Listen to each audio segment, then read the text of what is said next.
देश में मौसम लगातार बदल रहा है। उत्तर पश्चिम भारत से लेकर मध्य पूर्व और पूर्वोत्तर भारत तक भारी बारिश और बाढ़ से आफत आई है। उत्तराखंड से लेकर उत्तर प्रदेश और उड़ीसा से लेकर असम तक कम से कम 19 नदियां उफान पर हैं और इसके कारण कई जगहों पर बाढ़ की स्थिति अत्यंत गंभीर हो गई है। भारी बरसात से नागालैंड में 3 और उड़ीसा में 2 लोगों की जान चली गई है। हिमाचल प्रदेश में पिछले हफ्ते बादल फटने के बाद से लापता हुए 30 लोगों के जिंदा मिलने की उम्मीद धीरे धीरे धूमिल होती जा रही है। बादल फटने के बाद से बंद बद्रीनाथ राष्ट्रीय राजमार्ग को बहाल कर दिया गया है, लेकिन टिहरी, उत्तरकाशी और चमोली में मूसलाधार बारिश की वजह से भूस्खलन का खतरा बढ़ गया है। वहीं अगले कुछ दिनों में पूर्वोत्तर और पूर्वी भारत में भारी बारिश होने की संभावना जताई गई है, जिससे बाढ़ की स्थिति और खराब हो सकती है।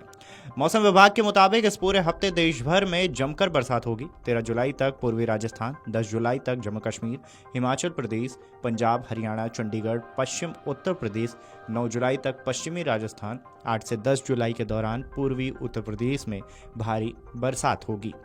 पश्चिम बंगाल के गंगा के किनारे और आसपास के क्षेत्रों में एक निम्न दबाव का क्षेत्र बना है। इसके प्रभाव से 10 जुलाई तक बंगाल, झारखंड, उड़ीसा, सिक्किम और छत्तीसगढ़ में अलग अलग स्थानों पर भारी बारिश होने और 30 से 40 किलोमीटर प्रति घंटे की रफ्तार से हवाएं चलने की संभावना है।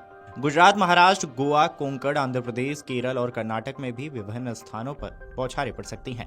केंद्रीय जल आयोग सीपीडब्ल्यू के मुताबिक असम में धनसिरी दक्षिणी नदी गोलाघाट और नुमलीगढ़ और दीखो नदी शिवसागर जिले में खतरे के निशान से ऊपर बह रही है और गंभीर बाढ़ की स्थिति पैदा हो गई है। असम में 7 नदियों ने विभिन्न जगहों पर खतरे के निशान को पार कर दिया है। उत्तर प्रदेश में 4 और बिहार और उड़ीसा में 2-2 और मध्य प्रदेश में 1 नदी खतरे के निशान से ऊपर बह रही है। उत्तर प्रदेश में घाघरा नदी, गंगा नदी, फर्रुखाबाद और बदायूं में चेतावनी स्तर को पार कर लिया है। बिहार में बूढ़ी, गंडक और कोसी नदियों का जलस्तर भी लगातार बढ़ रहा है।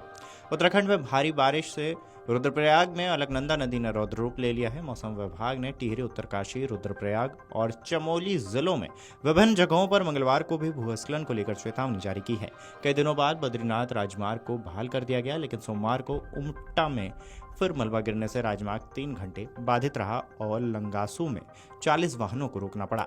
बाद में मलबा हटने के बाद वाहनों को आगे जाने दिया गया। लद्दाख के लेह जिले में भूस्खलन के बाद खासकर श्योक बेल्ट में फंसे 2 नागरिकों को सीमा सड़क कार्य बल यानी कि बीआरटीएफ ने सुरक्षित निकाल लिया है।